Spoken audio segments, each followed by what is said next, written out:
Half of all AI projects fail. And the frightening part is that most CEOs don't know why. And if you're leading a team right now, you're probably feeling the pressure to keep up or risk falling behind. Culture. Culture is the number one reason. And we do know that 50% of AI projects are ultimately abandoned. To break this wide open, I brought in someone who sees these failures and successes across top global companies each and every day. She's Erin Gajdalo, CEO of Pluralsight. We know that employee retention is absolutely critical. The organizations that are doing this incredibly well are those that believe in upskilling and are investing in learning and development for their people, specifically in these areas of technology.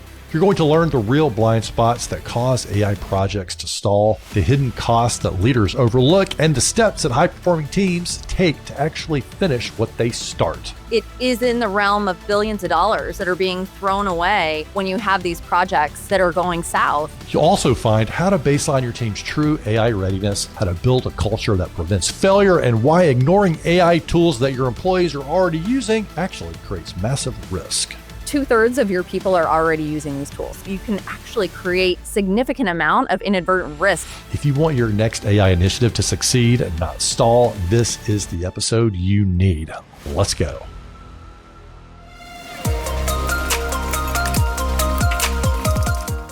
Why are 50% of AI projects failing? Culture is the number one reason. And what we're seeing here at Pluralsight, as you mentioned before, we work with a lot of companies, and it is all about establishing a culture of learning and having that adoption across the organization. We do know that 50% of AI projects are ultimately abandoned. We also know that it's way more costly to go out and hire new resources than it is to skill them. And so what I would say is it is in the realm of billions of dollars that are being thrown away when you have these projects that are going south. And so the organizations that are doing this incredibly well are those that believe in upskilling and are investing in learning and development for their people, specifically in these areas of technology. Well, that seems a little bit contrary to what we're seeing in the Wall Street Journal, where it's just like an arms race to go steal the best AI people from different companies. And you're saying, wait, upskill the people you have. It's almost like equip them with AI skills versus going and stealing them from someone else. Yes, right? Absolutely. And I will say, there is so much noise in the press as it relates to AI. And you see so many organizations that are leaning into efficiency. And I have my own hypotheses on why this is. I think there's macro trends that are really forcing organizations to tighten their belts, whether that's AI related or not. And then you have organizations that are really looking to lean in to using AI to drive their operations and to innovate. And it's really challenging because most leaders, we work with a lot of L&D leaders, CTOs, CIOs, and their questions always come back to, where do I start? How do I even know what I need to go and help my people upskill on? And how do I even understand their skill set that they have today? And so without that culture of learning, it's really challenging to be able to answer those questions. How does a leader make a decision between, okay, I'm going to put this money into my own team and upskill them to become AI proficient versus, hey, I saw this person on LinkedIn. They've got AI all over their LinkedIn profile and betting on them to bring into the company. We know that employee retention is absolutely critical to the success of organizations and being able to deliver outcomes. And so continuing to invest in your people is critically important. And so what we see in organizations that are doing this really well, as an example, we work with Saab. They're a huge defense organization out of Sweden. And they have been named one of the top employers in all of Sweden because of the way that they invest back in their people. And that started out with them wanting to upskill and in areas of cloud and then moving on to deeper areas of AI. And as a part of that process, what they're doing is they're saying, come to our organization, join us, and we're going to help you grow your career. And that's so much more fun for an employee to join. That's an environment you want to join, where a place where you're actually being invested in. versus an organization that just brings you on and isn't helping you develop along the way. What do you say to leaders who are like, look, I don't have time to upskill my people. I need the people ready right now because our company's falling behind or we're trying to keep our edge over competitors. How do you all address that? The question I would ask at that point in time is, how do you even know what your baseline is, right? So whether you're bringing in new people or whether you're using the people that you already have on your team today, one of the things that we do at Pluralsight and one of our differentiators is a tool called Skill IQ. And a part of Skill IQ is being able to offer assessments in a way that allow you to benchmark your talent against people around the globe who have taken these types of assessments. And it could be in the area of AI, it could be Python coding, it could be on cloud, you name it. We have a variety of different topics. But understanding that baseline is really key. So I think jumping to the solution of saying, I just need to go hire someone else without actually even knowing where you're starting is going to put you in a bad position to begin with. I've worked in corporate. I've worked for, like brands like as an employee years ago for Honeywell, Sports Authority, a lot of big DHL, big companies. And we never really, I was never baselined. I was never baselining my team. It was always like, do we have what we need? I think so. We're going to send everybody to a conference. And it's like, where are we starting? I mean, it makes so much sense. How, do you have an example of when like you're able to baseline people and it really made a difference for leaders? Oh, yeah. I mean, we do this ourselves internally here at Pluralsight. I mean, it's something that we use. We actually stood up a program called Be Our Best Customer, where we baseline our engineers on certain skill sets. And as we move into next year, one of the things that we want to do is we want to be an example to many of the organizations that we work with. So on the front of AI, we are going to do baselining across our entire company on prompt engineering. And that also connects back to culture, because you can use assessments like this in two ways. One is to basically identify who's in and who's out, or you can use that to be able to support the talent that you have and use this as an opportunity to help them upskill and then to partner with them to help them grow their careers. And that's what we see with the organizations that we work with that are doing this the best. They're really partnering with their employees to say, let's help get you on this learning plan so that we can get you the skills that you need so you can work on this next project, or you can go somewhere else in the organization and be able to contribute in a very different way. The other big thing that I would say when we look at this from an organization-wide perspective, we have two gaps that we're trying to solve for. You have new people that are entering the organization that are young and up-and-comers that have used many of these tools just in their day-to-day life. And it's now native to them in the way that they operate. Whereas then you have people that have been in your organization for 15 or 20 years and they have a ton of subject matter knowledge, but they are not necessarily fluent in these skills. And so bringing those two people, those two types of people together to be able to communicate with one another, work together, and in some cases manage one another while also delivering productive outcomes for your business is absolutely key, a key part of upskilling in an organization. Yeah, I love that. And thinking of the training or the upskilling, as we're putting it, which I think is a far more generative word than training. Upskilling, right? Yes. Leveling up your skills. And it's so funny.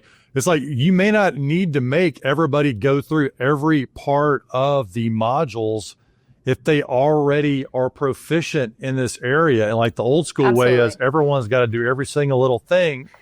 Yeah. And then you're kind of wasting your time and money as a leader because your people may already know part of it. And that's why that baseline is so important. Yeah, it's absolutely key. And what I would say is that organizations that do this and do it really well are committed to that, committed to creating customization and personalization. It isn't about just buying some learning platform and putting it on the shelf. It's about creating the customization for that employee to give them the learning that is appropriate for them at that point in time, that also has different modes of learning. So not just video-based courses, actual experiences that allow you to go in and illustrate your knowledge. Do you believe that employees should be doing this learning, like the formal learning with learning modules and all that, outside of work time? Because so it doesn't distract from their normal workday? Or do you believe they should do it during like their paid working hours and the company should make that investment? I believe in both. So individuals have to have the motivation. We do not live in a world anymore where you can just go to college and you step into your first job and you stay there for the next 30 years. You have to constantly be learning. So each individual has to have the motivation and the desire to continue to learn. I do believe that the organizations, and we've seen this, the organizations that are doing this well are dedicating time to this, whether it's carving out 2 hours a week to say, just be heads down. We also have seen organizations that coordinate allocated time so that way, when you're in the process of learning, you don't have people pinging you left and right, asking for different things. How much do you believe in it? Are you willing to put your money where your mouth is on developing this? Because you can only steal employees from other companies and other cultures so much. And you probably, and I mean, like, how many times have you seen someone sort of stolen from another company? Maybe they have the skills, but they don't have the cultural mindset. They don't understand the company they're coming into, and then they break everything. Yeah, you still have to have the context and you have the onboarding period. It is a big differentiator to be able to upskill as opposed to just pushing what seems to be the easy button of going out and hiring. So there's a lot of challenges associated with that. What I would say, though, is organizations that to commit to upskilling do retain their employees longer, and you see much better outcomes as a result of being able to deliver those business outcomes because you have people with a context and you've now trained them in the way of, if I am using Gen AI as an example, I know the context and the policies and the things of how I can and should be doing that within the confines of my organization. And the other thing that I think organizations haven't considered that's a big call out related to risk is if you are not doing this, 2/3 of your people are already using these tools. So those people that are blocking usage of AI in general are going to create even more challenges because we know that employees are using these tools even when they're not approved. And so you create even more risk within your business if you're not willing to lean into this type of upskilling to understand what are their policies and procedures, what's the stance that we have on these types of technologies, and then how am I going to train the people in my organization to understand how to use these tools within our organization? Because if you don't, you can actually create significant amount of inadvertent risk that you didn't even intend just by saying, we're not doing it. Do you have an example of where things really got off the rails for you don't have to name the specific organization, but like a failed project that people are, playing with fire, over there and just creating all kinds of havoc? Well, there's tons of examples. We see it in the news where you've seen these cyber attacks that have taken place to some large automotive companies in the UK. I mean, the challenges that they've had, they were attacked several times, and it was literally the same attacker. But what they didn't have is a baseline understanding of training in cyber so that their people could upskill. And then once the first experience happened, to be able to go back and train their people to protect against what had just happened. The world right now is just littered with dangerous assumptions to make by CEOs. Like, we're ready. No, you're not. We think, it's just never ending on this front. So from Pluralsight's standpoint, you have the tools to baseline. What are the main ways that you are solving this project implosion problem and learning culture problem for people? At Pluralsight, we have, I mentioned the Skill IQ assessment, and that's a benchmarking tool where people can go in and they can assess, and they'll be measured against all individuals around the globe who have taken these assessments to determine where they are at that skill level. Yeah. And so leaders can say, hey, my team of 100 people take this, and then you'll know, okay, we are prepared for this project we're about to do that needs this skill. Or guess what? Now we know why we're not the thing's Yes. delayed. Because we Exactly. don't. Okay.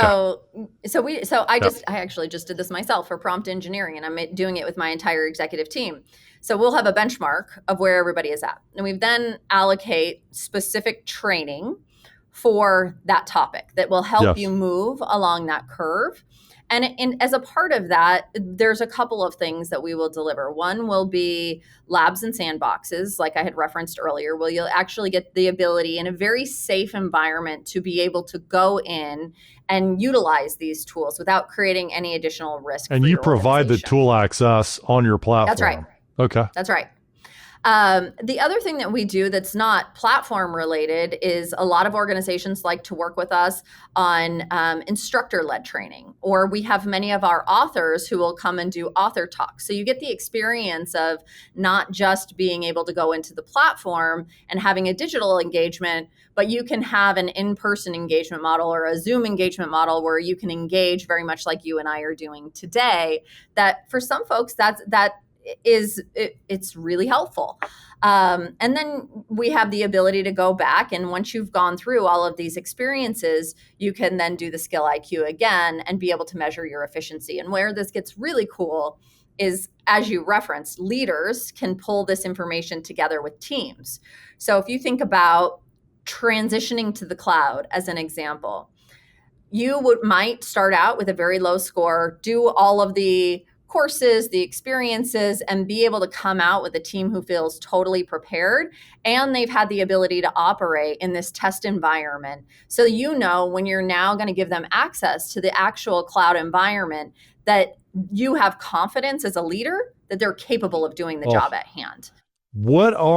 So learning culture assumed, because if you don't have a learning culture, I don't know what you're going to do. You're going to have to start bringing that. If you have any idea, that's one question. For leaders who are like, I don't even know if we have checked the learning culture box around here. So fostering that. And then two, what are the skills beyond that you're all like preparing for at Pluralsight to equip organizations with? Just addressing the question of leaders who might be asking that question. So it's quite one thing in an organization to have executive adoption and to have, this learning culture as like we do here. It is a part of our culture pillars to be always learning. And so many organizations don't have that. And so where do you start? As a leader, the great news is you have the ability, if you're leading people, to provide those individuals with those opportunities. Being able to carve out time and space, as well as access to tools like what we offer, is really a decision that many leaders choose to make. And we see this time and time again with, engineering managers coming to us and asking us to help support them in a project that they have coming up and helping them to upskill in a specific area. And each leader has the individual authority and power to be able to go and do this. And it does take time and concerted effort to do so. And it does make it a lot easier when you have that executive level adoption. But I also know that's not always the case. And then in terms, what was the second question that you had asked me there? So thanks for clarifying that, how leaders do it. And it sounds like, if you have a learning culture or you're not confident in it, well, start creating that opportunity right now for them. And I love what you're saying, because you're like making it literal. It's not like, hey, go read a book and get curious. Yes, we want that as leaders, but hey, here's a project. We need to know where you're at with this. Go learn about it. Take this course, learn about it, because it's going to help you get better here. The flip side of it, and the other question is because you're in a unique position for this. Mm-hmm. Where with the rate of AI specifically, quantum computing, what are the skills that people are going to need? I would say starting off with prompt engineering is the basic level skill that every Explain to us what that is. Needs prompt engineering. Knowing how to ask the right questions in Gen AI tools. That is the very basic level of being able to do that. It's what we're seeing most enterprise software solutions are building out, right? And so they only are as good as the questions that you can ask them, and also being educated in understanding when a agent might be providing you with a hallucination, as an example. And so having the baseline knowledge to be able to understand how to feed through what is an actual answer versus where there is more creativity added to that answer is really key. It sounds like you're promoting that as a universal skill for all employees. Absolutely. Is there a position that doesn't need that? I would struggle to say that there is. Like every organization, and these are the conversations we're having too, every organization that has worked with us for years is now coming to us saying, not only do they want to train their tech and engineering organization, but they're going to be doing required training on AI and prompt engineering specifically across their entire org. Have you had companies baselining their employees on prompt engineering? Oh yeah. Yeah. What are you seeing? Like on a, like 0 to like 100%, like, okay, we've got these people know their prompts versus, oh my God, they're like 1% out of 100. Like we're well, on average, what are you seeing out there? It really varies based off of the department and the organization and what they have exposure to. I mean, naturally, you're going to see individuals in the engineering teams that are much more skilled and have been playing with this stuff forever, versus other parts of the organization. And not to call anyone out, but obviously there's some business parts of the organization that are going to experience these things very differently and in different tools. I mean, think about all the enterprise solutions now that are embedding AI within their solutions. So whether it's Gemini in Gmail or Copilot, whatever it is, everybody is being exposed to it. And so there's no escaping it. And that's really going to be the baseline level of knowledge that every employee should have. Do you find that most people think they're better at it than they really are? Like they rate themselves really high, and then they see their baseline result, and they're like, "Oh my God, I don't understand what's happening." What is it? I will need to have someone correct me on my statistics, but we did research last year, and I want to say it was 90% of executives over-exaggerated their skill set on AI because they were embarrassed. I mean, so it's a pretty astonishing number, but it happens all the time. All right. Well, it's been a fun one, and I get the feeling there's more to talk about. So maybe you have to do this again. But Erin, I'll just sort of give you the mic here. What's your parting message for our leaders out there? Yeah, I would just say leaning into a learning culture is absolutely key to being able to drive the outcomes that you're trying to reach. And making sure that you're leaning in and not being fearful is really the key to being successful. And the only way you can do that is through education. And so it is important to create the time and space, not only for you, but for your people, to make sure that you are always learning. Thanks for coming on the show, Erin. Thank you, Ben.